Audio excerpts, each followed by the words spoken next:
Namaste, beautiful yogis. Gemini. We are doing the astrology series, and look at this, so pretty. And I just wanted to speak a little bit about Gemini. The third class of the series is Gemini, and Gemini is the third sign of the zodiac, where in Aries we are closest to the divine. We have come into manifestation into the physical realm, and that is the divine spark, the beginning, the closest sign to the divine, because that's where we separate or come from the divine and create action from that divine impulse. And in Aries, we're still in the realm of concepts and ideas. Nothing is yet physical.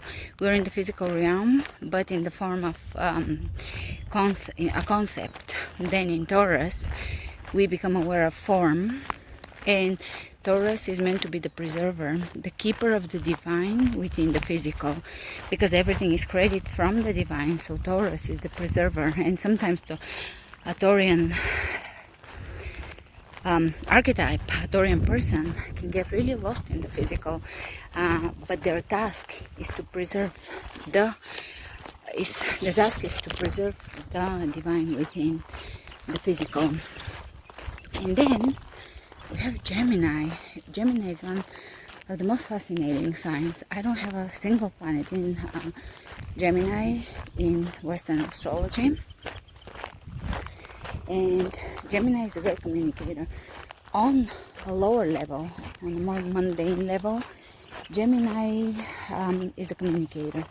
Gemini rules thought, writing, speaking, and the power of those things, the power of thoughts, the power of words, the power of concepts. On a deeper level, every sign has a deeper level where we are learning about the soul on the deeper level, and on the more obvious level, we're learning about the personality. On the deeper level, Gemini, because it's a dualistic sign, is a sign that can bring opposites together to see the oneness in opposites. But that is on a higher level. On a lower level, Gemini is just mutable. It's all over the place. It's just fickle and constantly changeable in many thoughts. But on a deeper level, when the soul integrates the deeper lessons of the sign, it is the sign that can bring the oneness into the duality, to understand the oneness within the duality. And Gemini relates to all the other signs because it's the sign that connects all the other signs together. It's a communicator, the relationship between all the signs.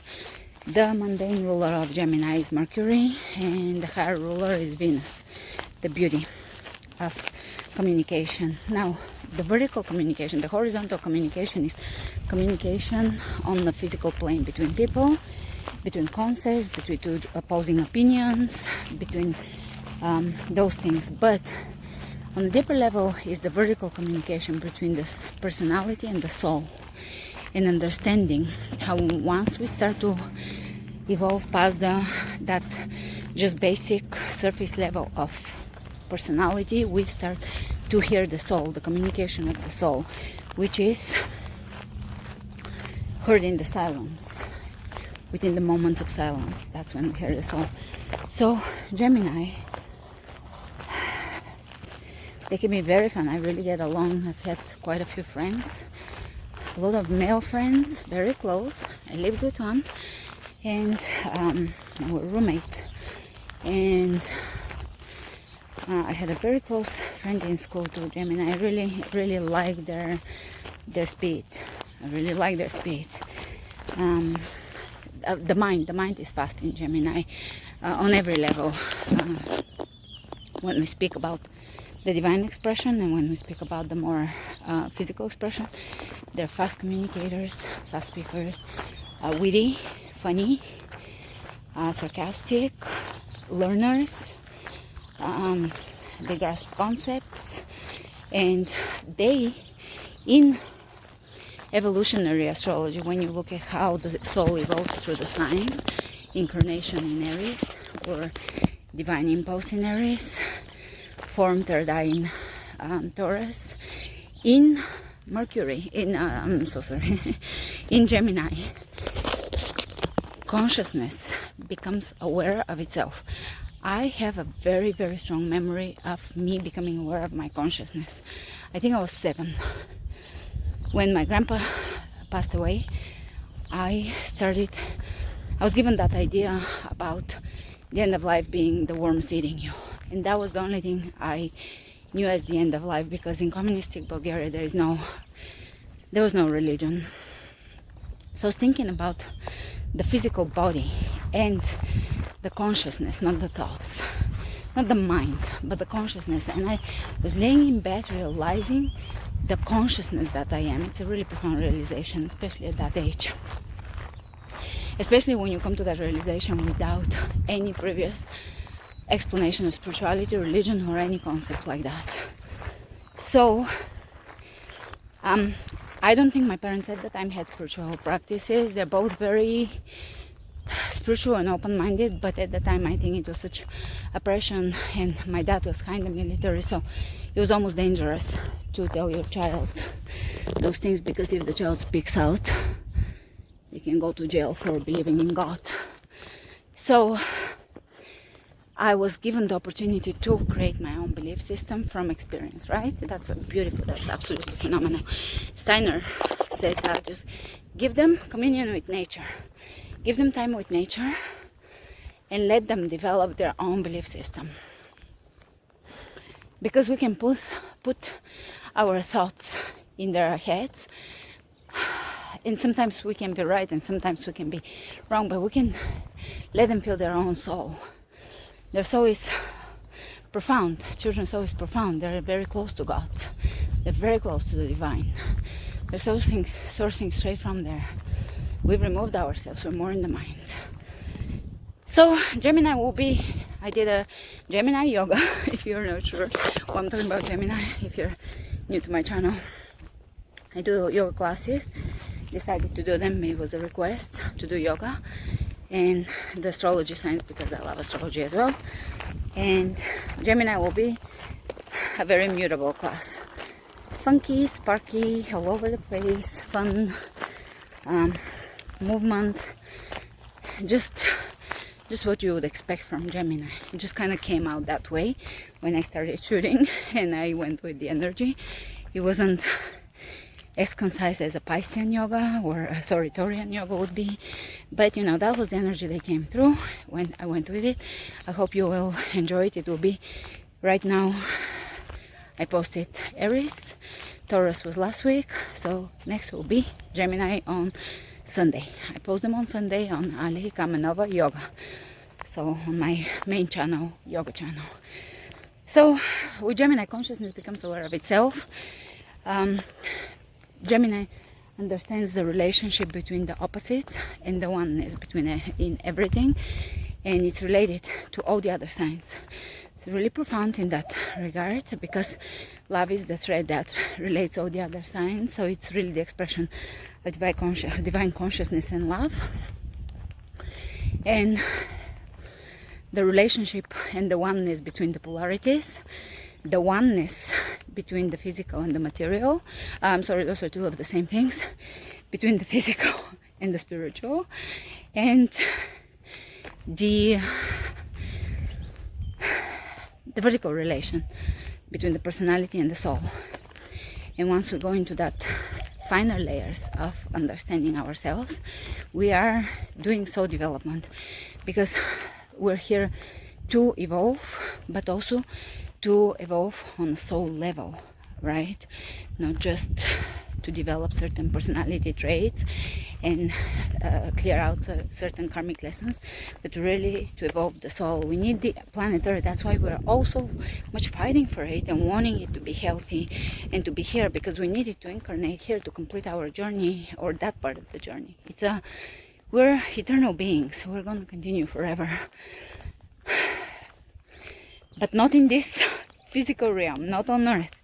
So there is a level of lessons we have to learn on Earth in order to continue forward, and we need the Earth. That's why we're all fighting to preserve it, to keep it, to keep humanity, to keep the light. And with that, I'm just gonna mention about Roots Yoga. Roots Yoga series is also started on my website, and that would be more connecting to the plants and their consciousness and their lessons and their frequencies within each class. And I really, with these times, I feel that I'm more intuitive than before the crisis started, because when there is crisis, we call on our soul. And I've created more time for prayer and mindfulness, and a capacity to process reality in its dualistic nature. So I'm not just sitting focusing on what's light and beautiful, but I'm also looking at reality as it is on this plane, on this lower level, right, where we are physically. And as our souls evolve into the higher realms and into the finer layers, because we are indeed a light body, and part of us understanding and evolving is finding the union, the connection between the two, and raising the frequencies of the physical so that we can raise the frequencies of the light body. And all right, I'll see you for both. So Roots Yoga is on alikamenova.com, and Astrology Yoga is free on Ali Kamenova Yoga on YouTube. And my membership is very accessible. It's, so in a second, let me show you this flower. And my membership is extremely affordable. It's $10 a month, and it's 400 and something. I stopped counting. Full length classes, every theme and mood. Oh my god! Oh my goodness! I had left it. Oh my goodness! She'll find it hopefully. But you must have left it near the road, unless something else carried it and it came to the road. Anyways, I worry about those little baby deers. We have had one last year in our back front yard. Yesterday we had one in our, it's the season, in our backyard, but she comes and gets it after a few hours. Anyways, with that being said, Roots Yoga, Astrology Yoga, and the baby deer really stole my heart, and I'm wishing it all the best. Alright, I'll see you soon. Look at these beauties, just amazing. One beautiful flower, so I don't even know what to say, ephemeral. And look at those, I didn't even notice these guys. Are you kidding me? Where are they? Hold on, I'm not getting it. Can you see this? This is so intricate. Wow, they're purple on the inside. Look at this. Absolutely incredible. Wow. Wow.